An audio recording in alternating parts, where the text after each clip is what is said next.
The History of the Britons is a purported history of the indigenous British people that was written around 828 and survives in numerous recensions that date from after the 11th century. The Historia Brittonum is commonly attributed to Nennius, as some recensions have a preface written in his name. Some experts have dismissed the Nennian preface as a late forgery, arguing that the work was actually an anonymous compilation. Overview. The Historia Brittonum describes the supposed settlement of Britain by Trojan expatriates and states that Britain took its name after Brutus, a descendant of Nennius. The work was the single most important source used by Geoffrey of Monmouth in creating his Historia Regum Britanniae, and via the enormous popularity of the latter work, this version of the earlier history of Britain, including the Trojan origin tradition, would be incorporated into subsequent chronicles for the long-running history of the land. For example, the Middle English Brut of England, also known as the Chronicles of England. The work was the first source to portray King Arthur, who is described as a dux bellorum miles and not as a king. It names the 12 battles that Arthur fought, but unlike the Annales Cambriae, none are assigned actual dates. The reference in the Historia Brittonum of Arthur carrying the image of Saint Mary on his shoulders during a battle has been interpreted by later commentators as a mistake for Arthur bearing the image of Mary on his shield, the error being caused by the similarity between the words in Welsh. The greatest classicist of the 19th century, Theodore Mommsen, divided the work into 7 parts: Preface, I. The 6 Ages of the World, 2. History of the Britons, 3. Life of Patrick, IV. Arthuriana, v. Genealogies, vi. Cities of Britain, 7. Wonders of Britain. The Historia Brittonum can be dated to about 829. The work was written no earlier than the 4th year of King Mirabilia. Historians have conservatively assigned 828 to the earliest date for the work, which is consistent with the statement in Chapter 4 that, from the Passion of Christ 796 years have passed, but from his incarnation are 831 years. Recensions and editions. The oldest surviving manuscript, which dates from around 1100 and was used for editions of the text by Stevenson, Theodore Mommsen and John Morris, lacks Nennius's prologue. The exemplar for the Nennian recension is the one in Cambridge Public Library, Ms. FFI.27. Unused Vatican Palace, Ms. 1964, which is a copy that ascribes the work to Mark the Anchorite. Giles's edition is based on Gunn's, but is a composite since the Vatican, Ms. does not contain Nennius's Apologia. The Mirabilia, the anomalous text, the Ms. Chartres, which was even older than Harley, was destroyed in World War II, and it ascribed authorship to Filius Urbigen. There are also several Gildasian recensions, but no one now seriously advocates this document to be penned by Gildas, the near contemporary of Arthur. Professor David Dumville, inquiring into the stemmatics of the recensions, has branded Nennian preface a late forgery, believes the work underwent several anonymous revisions before reaching the forms that now survive in the various families of manuscripts. Dumville's view is largely accepted by current scholarship, though not without its detractors. For a past work that argued for Nennius's authenticity, see Liebelman 1925. The compiler's approach. Various introductory notes to this work invoke Nennius's words from the preface show that I heaped together all I could find from various sources, not only concrete works in writing but our ancient traditions as well. This is quoted from the Apologia version of the preface. Giles's translation rendered this as "I put together," obscuring the fact that this is indeed a quote from the work and not from some commentator. Leslie Alcock was not the first to draw attention to the phrase, though he may have started the recent spate of interest. However, the author still clearly aimed to produce a synchronizing chronicle. Arthuriana. The Historia Brittonum has drawn attention because of its role in influencing the legends and myths surrounding King Arthur. It is the earliest source that presents Arthur as a historical figure, and is the source of several stories which were repeated and amplified by later authors. Vortigern and Ambrosius. The Historia contains the story of the king Vortigern, who allowed the Saxons to settle in the island of Britain in return for the hand of Hengist's daughter. One legend recorded of Vortigern concerns his attempt to build a stronghold near Snowdon, called Dinas Emrys, only to have his building materials disappear each time he tries. His advisors tell him to sprinkle the blood of a boy born without a father on the side to lift the curse.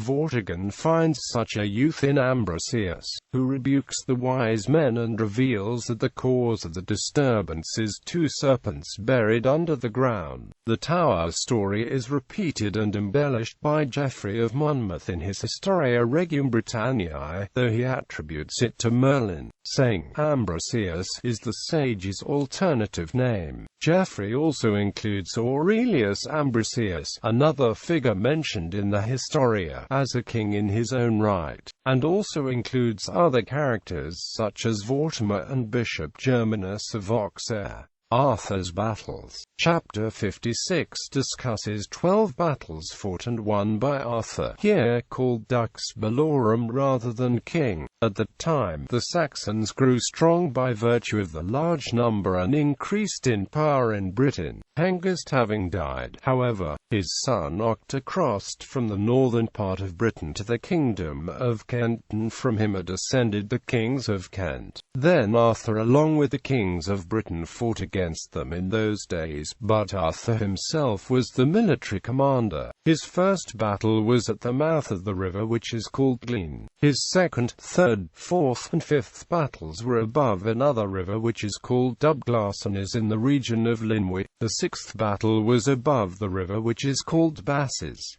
The seventh battle was in the forest of Celadon, that is Catcoit Celadon. The eighth battle was at the fortress of Ginion, in which Arthur carried the image of Holy Mary ever Virgin on his shoulders, and the pagans were put to flight on that day. And through the power of our Lord Jesus Christ and through the power of the Blessed Virgin Mary, his mother, there was great slaughter among them. The ninth battle was waged in the city of the Legion.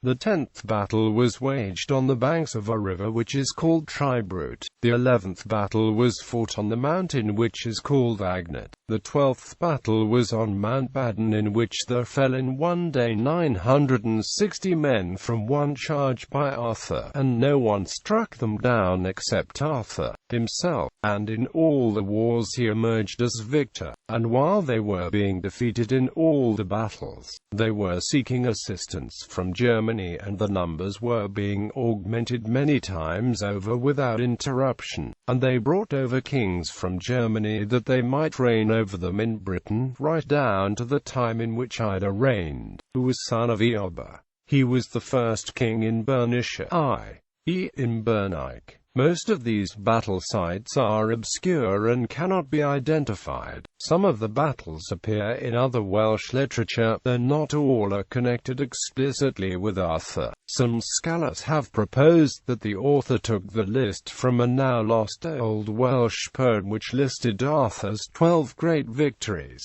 based on the fact that some of the names appear to rhyme, and the suggestion that the odd description of Arthur bearing the image of the Virgin Virgin Mary on his shoulders at Guinean might contain a confusion of the Welsh word isket for a skewered. Others reject this as untenable, arguing instead that the author included battles which were not previously associated with Arthur or perhaps made them up entirely. A similar story to that attached to Guinean also appears in the Annales Cambriae. Here, Arthur is described as carrying the cross of our Lord Jesus Christ on his shoulders for 3 days and 3 nights, though here the battle is said to be Baden rather than Guinean. T.M. Charles Edwards argues that these accounts both refer to a single source. Other scholars, however, such as Thomas Jones and N.J. Hyam, argue that the Annales account is based directly on the Historia, suggesting the name of the battle was switched from the unknown Guinean to the famous Baden, and that the icon Arthur carries was replaced with a more common one. The Battle of Mount Baden is associated with Arthur in several later texts, but not in any that predate the Historia. It was clearly a historical battle, being described by Gildas, who does not mention the name of the Britons' leader of the other battles. Only the Battle of Tribute is generally agreed to be associated with Arthur in another early Welsh source. Tribute appears as Trofwyd in the Old Welsh poem Parga, dating to perhaps the mid-9th century. In this poem, it follows the story of a battle against Sinbin, or Dogheads, whom Arthur's men fight in the mountains of Iden. In the Trofwyd battle they spar with a character named Galward, who is likely identical with the Gwrgi Galward who appears in one of the Welsh triads. Arthur's main protagonist in the fight is Bedwyr, later known as Sir Bedivere, and the poem also mentions the euhemerized god Manawydan. The city of the legion may be a reference to Caerleon, whose name translates as such, but it might also refer to Chester, the site of a large Roman base. Catcoed Celadon is probably a reference to the Caledonian forest which once covered the southern uplands of Scotland. Scholar Marge Taycock has suggested this battle can be identified with the Cadgodu, the Battle of the Trees, best known from the 10th century poem Cadgodu. Arthur is mentioned towards the end of this poem, and a fragment of a story about the battle preserved in manuscript Peniarth 98b states that the battle had an alternate name, Cadacran, which suggests a connection with the Caer-Ocan raided by Arthur in the earlier poem Preuan NWFN. Various writers have asserted that this chapter supports a historical basis for King Arthur and have tried to identify the 12 battles with historical feuds or locales. However, scholar Thomas Green argues that the fact that the only identifiable battles linked explicitly with Arthur in Old Welsh sources are exclusively mythological undermines any claims that the battles had a basis in history. Mirabilia attached to the Historia is a section called De Mirabilibus Britanniae. It gives a list of 13 topological marvels, or wonders of Britain, followed by a few marvels of Anglesey and of Ireland. The Mirabilia section is thought to be not part of the original work, but is believed to have been composed shortly after, and is attached to many, though not all of the manuscripts. 2 of the marvels are Arthurian Law. It might be worth noting that old editions give Troynt as the name of the great boar and Aenir as the name of Arthur's tragic son, for the Harleian manuscript, but Fletcher suggested the variant readings, Troyd and Amra, be preferred. Arthur's dog Cabal. The first concerns Arthur's dog Cabal and the footprint it left while chasing the boar Troynt Twrch. There is another marvel in the region which is called Buell. There is a mound of stones there and one stone placed above the pile with the paw print of a dog in it. When Cabal, who was the dog of Arthur the soldier, was hunting the boar-troint, he impressed his print in the stone, and afterwards Arthur assembled a stone mound under the stone with the print of his dog, and it is called the Carn Cabal. And men come and remove the stone in the hands for the length of a day and a night, and on the next day it is found on top of its mound. A text and translation of this passage was given in Lady Charlotte Guest's notes to her translation of Kilchacolwyn, and her book ran a facsimile of the Latin text of the above passage from the Harleian Ms. 3859. Arthur's son Nennius Amra II concerns Arthur's son Nennius or Amra and his sepulchre. There is another wonder in the region which is called Ursing. A tomb is located there next to a spring which is called Licat Amra, and the name of the man who was buried in the tomb was called thus, Amra. He was the son of Arthur the soldier, and Arthur himself killed and buried him in that very place. And men come to measure the grave and find it sometimes 6 feet in length, sometimes 9, sometimes 12, sometimes 15. At whatever length you might measure it at one time, a second time you'll not find it to have the same length, and I myself have put this to the test. Germanus. There are also chapters relating events about St. Germanus of Auxerre that claim to be excerpts from a biography about this saint, a unique collection of traditions about St. Patrick, as well as a section describing events in the north of England in the 6th and 7th centuries, which begins with a paragraph about the beginnings of Welsh literature. At the time, Taliesin Catagwen was famed for poetry, and Neirin and Taliesin and Bluchbid and Cian, who is called Gwynethwo, were all famous at the same time in British poetry. Associated works. There are a number of works that are frequently associated with the Historia Brittonum, in part because some of them first appear with the text preserved in the Harleian manuscript, and partly because whenever the Historia Brittonum is studied, these sources eventually are mentioned. The Liber Bretonic, an Irish translation of the Historia Brittonum, and a recension of the Nennian Historia Brittonum. The Annales Cambriae. This is a chronicle consisting of a series of unnumbered years, from AD 445 to 977, some of which have events added. 2 notable events annexed to AD 516, which describes the Battle of Badon, and 537, which describes the Battle of Camlan, in which Arthur and Mordred fell. A version of this was used as a starting point for later Welsh chronicles. Welsh genealogies. One of many collections of Welsh genealogies, this documents the lineage of Hywel Dda, King of Wales, and several of his contemporaries. The Pillar of Elyseg is frequently discussed in connection with these genealogies.